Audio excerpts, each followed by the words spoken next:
प्रधानमंत्री थे तो उनका बेटा अनिल एक दिन उनका कार लेके चला गया था और उसने बहुत ज्यादा पेट्रोल खर्च कर दिया था। उन्होंने जिस दिन उनकी तनख्वाह आई तो उन्होंने अपनी तनख्वाह से पेट्रोल का सारा पैसा काट दिया। उन्होंने बोला कि हमें कोई भी अधिकार नहीं है, मैं प्रधानमंत्री हूँ और मैं केवल ऑफिस काम के लिए अपने कार को इस्तेमाल करूँगी। हमें कोई भी अधिकार नहीं है कि पारिवारिक कार्यों में इससे खर्च कर सकूँ। एक दिन उनकी बच्चों की रिजल्ट आने वाली थी स्कूल से और उन्होंने गया घंटों लाइन में खड़े होकर रिजल्ट लाया और सबने बोला कि आप तो प्रधानमंत्री हैं, आप अगर जाके बोल देते तो आपको वैसे ही बच्चों की रिजल्ट या मार्कशीट मिल जाती।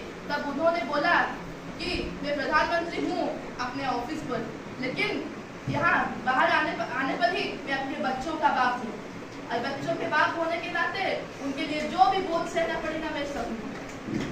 उन्होंने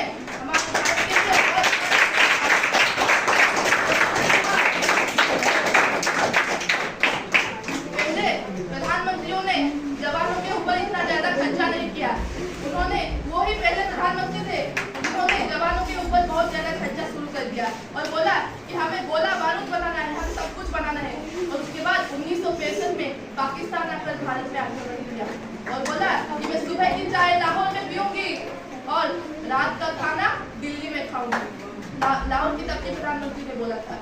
और उसके बाद जब वो आए तो 12 दिन में, केवल 12 दिन में पाकिस्तान का 80% मतलब 80% गोला बारूद खर्चा हो गया, लेकिन भारत नहीं हार सका।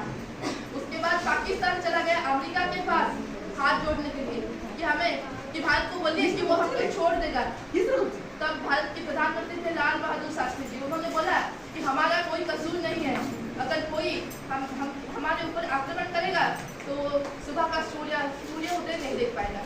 उसी प्रकार से हमारे लाल बहादुर शास्त्री जी हमारे देश के दूसरे प्रधानमंत्री, तो हमें उनको सम्मान करना चाहिए और उनके जैसे बनना चाहिए। हम यूँ उनके जैसे नहीं बन सकते। जिन्होंने लाइट बल्ब बनाया था, उन्हें 10,000 बार फेल हो